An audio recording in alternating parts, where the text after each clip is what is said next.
有痛症嘅人要留意啦，肩頸膊痛、頭痛雙重解決，埋線醫痛症，重新打通氣血啊！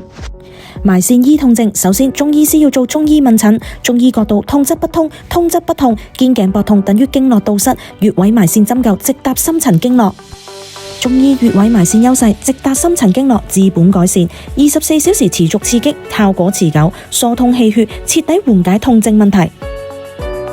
好多客人都會問，點解埋線醫痛症效果咁好？因為我哋嘅蛋白線會喺穴位留7至14日，24小時不停刺激你嘅治癒系統，就好似有個美容師咁，不停幫你按摩舒緩。中醫師仲會針對通絡止痛穴位、肩井穴、膽經要穴埋線，效果係疏通肩頸氣血，緩解肌肉緊繃，改善頭痛、偏頭痛。